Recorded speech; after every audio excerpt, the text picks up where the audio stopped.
Okay, so in yesterday's class, what we basically studied was plasmatismata.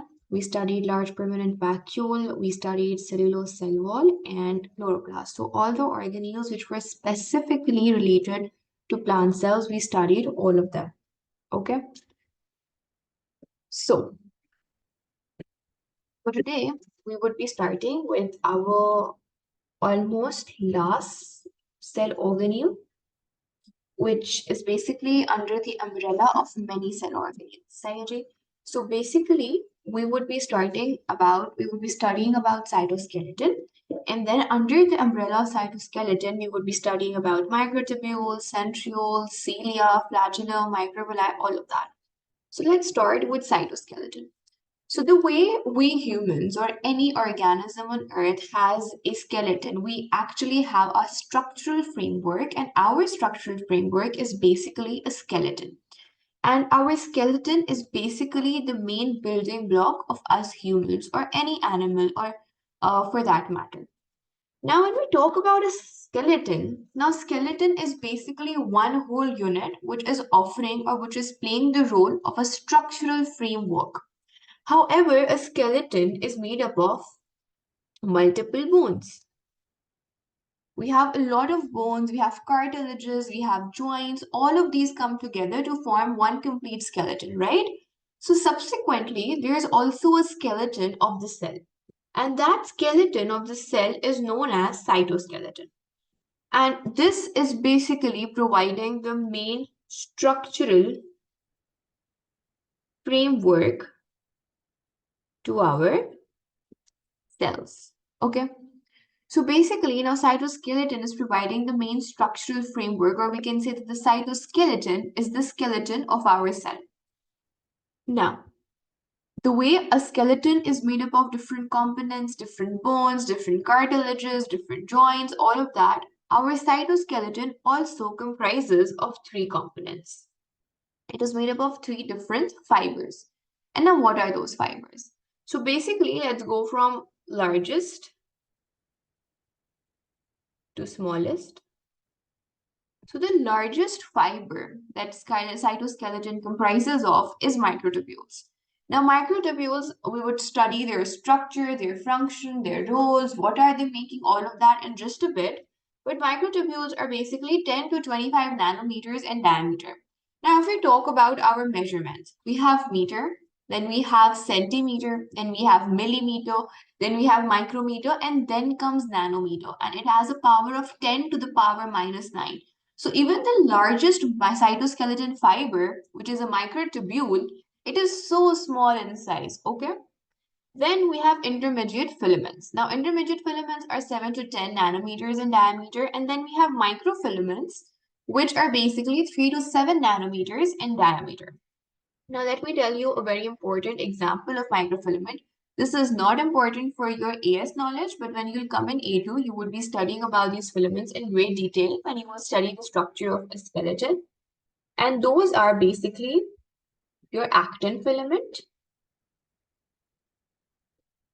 your myosin filament, your tropomyosin filament, all of these. So basically, in your muscle cell, in a muscle fiber, these microfilaments are present, and all these filaments are basically playing a very important role in your muscular contraction. So the ability of your muscles to move, they're basically possible. That is basically possible. That muscular contraction is basically possible. Why? Because of the actions of these filaments.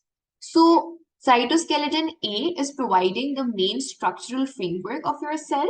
Okay, it's providing a structural framework, and obviously जैसे our skeleton is providing us a framework, and that framework is giving our body a structure. If we didn't have a solid skeleton inside us, if we didn't have bones, we would be like a jelly, or we would be like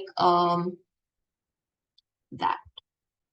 Okay, so while you were disconnected, I had gone over the fact that cytoskeleton is basically your framework, the main reason why a cell has a definite structure, a definite shape. Oh no, that's all right. I'm just quickly going over the things that you missed. So basically, actin filament, myosin filament, tropomyosin filament, you'll study them in great detail in your A2 level. But for now, you have to know that these are basically the fibers which are responsible for muscular contraction, the muscular movement. Okay. Now, let's just quickly go over the functions of cytoskeleton and majorly आपको जो functions of cytoskeleton complete picture आपको समझ तब आएगी when we've covered all these structures that we are to study today. But as of yet, I'll just read through them. And once we've done the structure of a centriole, a microtubule, a cilia, a flagellum, we would come back to the functions of cytoskeleton again and reconnect those. Okay. So first and foremost, the function of a cytoskeleton is that it is providing structural support and it gives shape to a particular cell. Now, in plant cells, we know that the cell wall is responsible for providing that tensile strength, that proper structure to the plant cell, and therefore the plant cell has a regular shape. However, in in other cells, for example, animal cells, where our plant cell or a cell wall is absent, because we have a cell wall in bacteria, we have a cell wall in fungi, we have a cell wall in plant, which is responsible for their structure and shape. But in animal cells, that cell wall, that extra layer, that extra boundary is missing. So for that, in animal cells, the main function of a cytoskeleton is that it is responsible for maintaining the cell's shape. Okay. Now, it also enables the intracellular movement of organelles. And how is it that so? Let's just go and look at a structure of an animal cell. Okay. So it's here. Now, if you could see, the cytoskeleton is basically like a meshwork. It's basically existing as little fibers, little threads, and we studied that it's basically your microtubules, your microfilaments, your intermediate filaments. So your thread-like network is present in the animal cells. So basically these threads, when they interact, this movement is basically a contractile movement, a cyclosis movement. And this movement, what happens is that when they come near to an organelle, they push that organelle to move further. So the cytoskeleton is also responsible for the movement of intracellular organelles in this manner. So the regulation of organelles within the cell, the cytoskeleton are basically pushing those organelles, those fibers which are making up the cytoskeleton. They're pushing those organelles so that they can move fluidly within a cell. ठीक है जी? Now, the third function of a cytoskeleton is that it plays a part in cell division through centrioles. Now, we'll just study the structure of centriole in a bit and how it is made up of microtubules. And as I said, the cytoskeleton basically is made up of three filaments: microtubules, microfilaments, and intermediate filaments. And our centriole is basically made up of what? It is made up of microtubules. So centriole is basically present in animal cells. And what centriole does is that since it is made up of microtubule, it plays a very important, a very integral part in the formation of the spindle fiber. And the spindle fiber is basically formed during cell division. And that spindle fiber is basically made up of microtubules. And who is responsible for making that spindle fiber? The centriole is responsible for making that spindle fiber. So जब तक spindle fiber form नहीं होता, the first step of cell division is basically the formation of spindle fiber. So cell division, centrioles or microtubules or cytoskeleton is playing a very integral part in cell division. How? Because it is enabling the formation of the spindle fiber, which is responsible or which is a very pivotal part, a very pivotal step in cell division. And you will further study about that in chapter number 5, which is mitosis. Okay. Now, muscle cell contraction. I just mentioned to you a while ago that actin filament, myosin filament, tropomyosin filaments, all these filaments are present in your muscle cells, in your muscle fibers, and they together, by their mechanism, enable muscular contraction. So all the contractions that are happening in a muscle cell or all the muscular contraction which are occurring in your body, they're basically done by actin and myosin microfilaments. So the cytoskeleton, which is made up of these filaments, is playing a very important part in your muscular contraction as well. And then there are certain cells, certain eukaryotic cells specifically, which have flagellum. Flagellum or flagella, flagellum is your singular, flagella is your plural. So they have flagellum. Now a sperm cell, let me draw a sperm cell for you. This is a cartoon diagram of a sperm cell. So now the sperm cell has this tail, which is the flagellum. And basically this tail, has a bending motion, it contracts, and this contraction or this wiggly motion of that tail, of that flagellum, allows the movement of the complete sperm cell. This is your cell, and this is your tail. So your tail is basically your flagellum. This movement, this contraction, this wiggly motion of the flagella basically allows the entire sperm cell to move. It enables its complete movement, its complete locomotion from one place to another. So for some cells, because a flagellum is basically again made up of microtubules, and this basically enables the cellular movement of some cells. It gives motility, it gives movement, it enables locomotion of certain cells. Okay, any questions so far? Okay, perfect.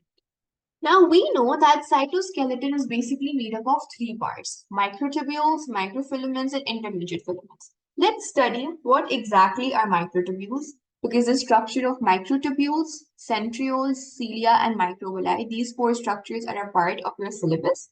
So let's go through their structure, their function, their role, and all of that. So basically, microtubule is made up of tubulin protein. So before we go there, let's understand this. For example, microtubule is a cylinder. Wait. It's a tube-like structure, okay? This is a microtubule. Now this tube is basically made up of a lot of units.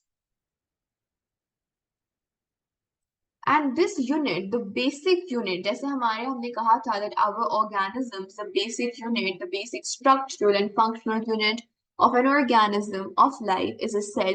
Subsequently, for a microtubule, the basic unit, the start product, the monomer is a tubulin protein. So if someone asks you that what is a microtubule made up of, you would simply say that a microtubule is made up of tubulin proteins. Now, there are basically two types of tubulin protein. One is an alpha tubulin protein, and the other is beta tubulin protein. So basically, there are two types of tubulin protein. Now, when an alpha tubulin protein and a beta tubulin protein come together, join together, they form a dimer. So they form a dimer, one alpha and one beta protein. When they come together, when they join together, they form a tubulin dimer. And again, is there any difference? Basically, that difference is in terms of shape and structure and orientation. You do not have to know those differences. You only have to know that there are two types of tubulin proteins. One is alpha protein and one is alpha tubulin protein and one is beta tubulin protein. So you just have to know that there are two types of tubulin protein. One is alpha and one is beta. And when one alpha protein and one beta protein join together, connect together, they form a tubulin dimer. It's basically how we form a disaccharide from a monosaccharide. So basically, when two monomers join together, they're forming a dimer. Okay, so it's basically like monomers form dimers, and when these dimers connect, like for example 10, 20, 30 dimers connect with one another, they form a polymer, right? So we have a monomer. Our monomers are basically our tubulin protein, one tubulin protein, be it an alpha tubulin protein or a beta tubulin protein. It is serving as a monomer. Okay. And when one alpha and one beta tubulin fuse together, join together, they form a tubulin dimer. And once that dimer is formed, we have our dimer over here. And once this dimer is formed, many dimers then join together and they form a polymer. Yani, for example, I have a chain of many dimers. Let me draw a chain for you.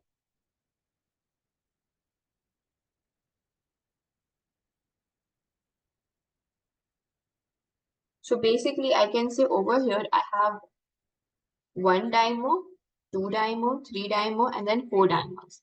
So four dimers have polymerized together. So this way, a lot of dimers come together. They can be tens, hundreds, thousands of dimers, and they polymerize together. And that polymer is basically called a protofilament. So let's quickly recap all of this. We have an alpha tubulin and a beta tubulin. These two tubulin proteins join together, connect together to form a tubulin dimer. Many tubulin dimers, they can be tens, thousands, hundreds. Many tubulin dimers polymerize, join together to form a long chain of dimers called protofilament.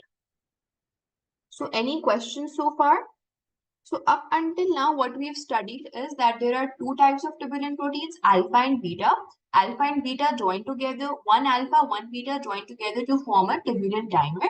When many tubulin dimers connect in a long chain-like structure, they polymerize basically, and that polymer, that large chain of dimers is known as protofilament. So we have formed a protofilament. Now, let's take this.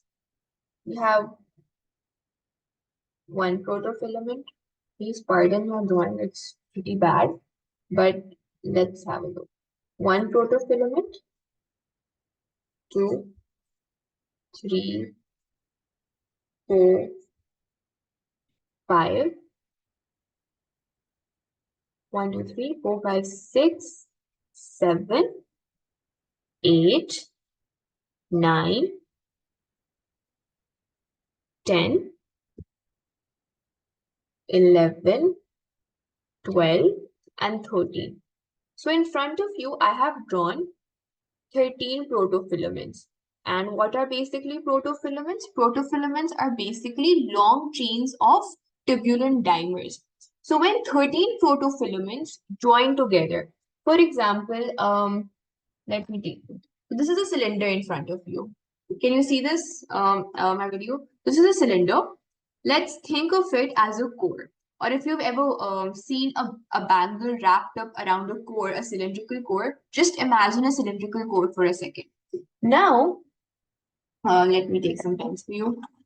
Now I have few pens in my hands, okay?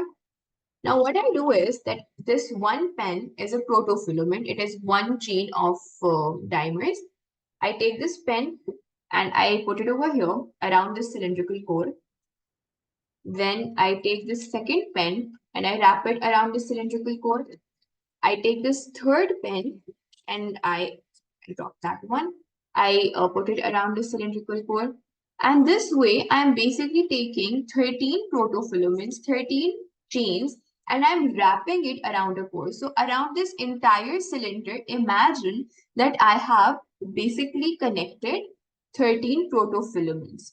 Now what happens is when 13 protofilaments join together and form a hollow cylinder, basically, let me draw a proper cylinder for you. I have this cylinder and around this cylinder I have 1, 2, 3, 4, 5, then 6, 7, 8, 9, 10, 11, 12, 13, and obviously all of these are running around the cylinder. So when 13 protofilaments wrap around and form a hollow cylindrical structure, that particular thing is called a microtubule. So let's recap all of this that we've studied. We have two types of tubulin proteins, alpha and beta. When one alpha and one beta tubulin protein join together, they form a dimer, a tubulin dimer. Many tubulin dimers join together, polymerize to form long chains, and those chains are called protofilaments.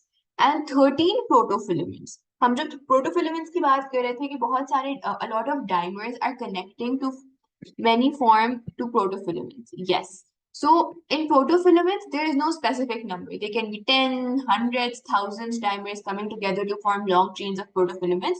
But when we're forming a microtubule out of a protofilaments, we have to make sure that 13 protofilaments form a hollow cylindrical structure, and that structure, which is made up of 13 protofilaments, that forms a microtubule. You're absolutely right, Huda. So let's recap it quickly. So we have microtubules. Microtubules are made up of tubulin proteins. There are two types of tubulin proteins. One is alpha tubulin, one is beta tubulin.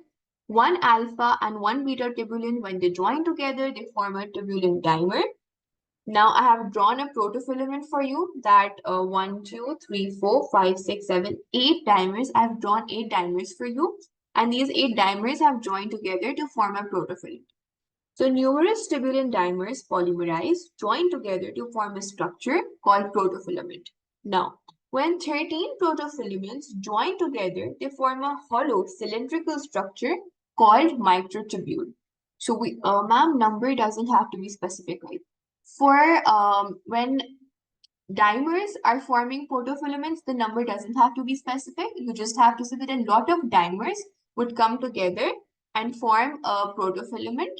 But when we're forming a microtubule, the number 13 has to be specific. 13 protofilaments wrap around in a hollow cylindrical manner, and that hollow cylindrical structure, which comprises of 13 protofilament chains, that is basically a microtubule for you. So I've written over here, an alpha tubulin and a beta tubulin join together to form a tubulin dimer. Then that many tubulin dimers join together to form protofilaments. And then when 13 protofilaments wrap up in this manner, now you can see there's this diagram. We have 13 protofilaments over here, right? One protofilament, this is an entire chain of protofilament, okay? And this purple is one tubulin, and then this perfect. So this purple one is one tubulin. Let's say that the purple is signifying an alpha tubulin, and the blue one is basically signifying a beta tubulin. So we have, if you could notice, this is one dimer, then this is second, third, fourth. So we can see that 4 tubulin dimers are forming our protofilaments over here. This is our protofilament chain, then this is our third protofilament, fourth, fifth, sixth, then there's 7, 8, 9, 10, 11, 12, 13.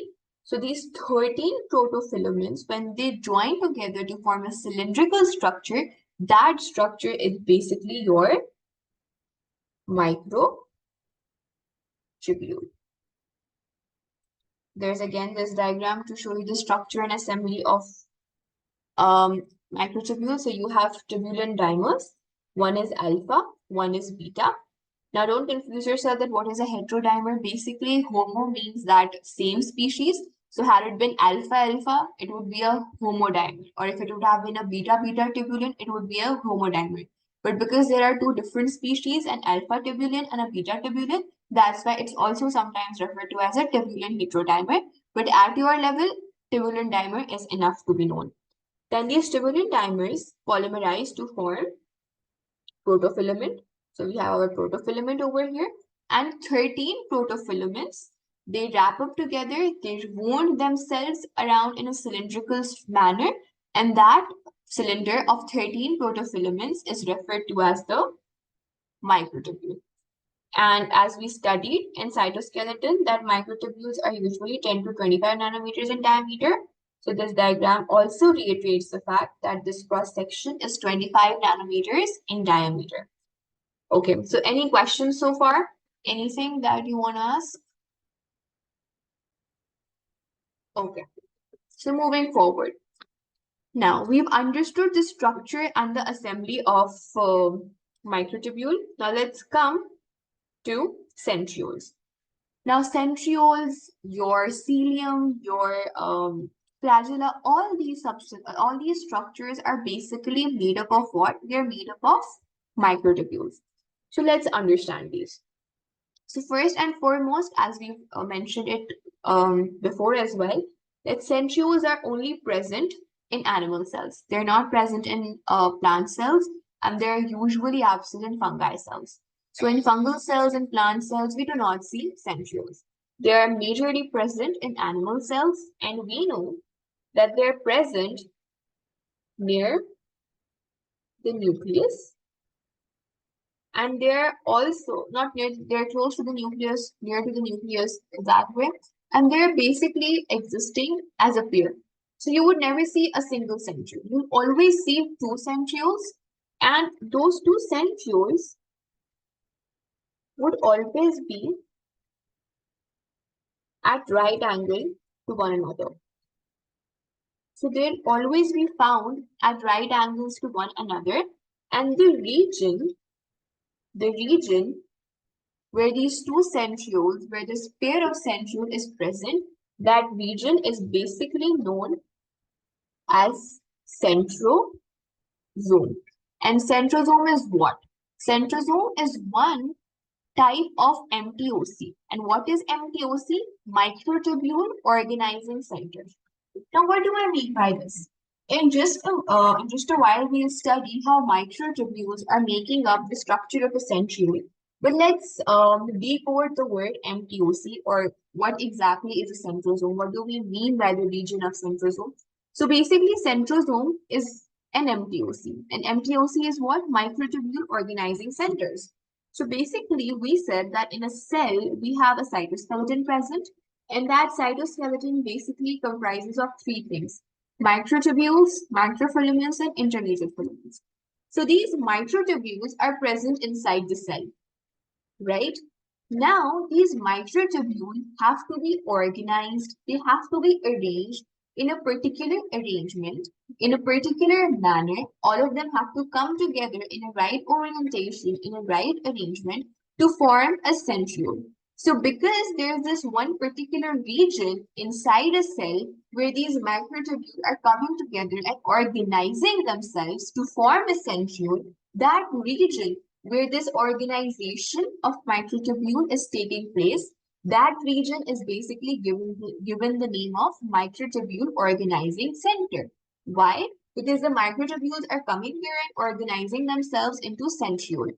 And the most commonly known, the most commonly present, the most commonly referred microtubule organizing center is centrosome. Centrosome is basically the region where microtubules are organized, arranged to form centriole. Centriole is basically a structure made up of microtubules, and it never exists alone. It always exists in a form of a pair, and that pair is always at right angle to one another, and it is nearer to the nucleus. Any questions so far? Any confusion?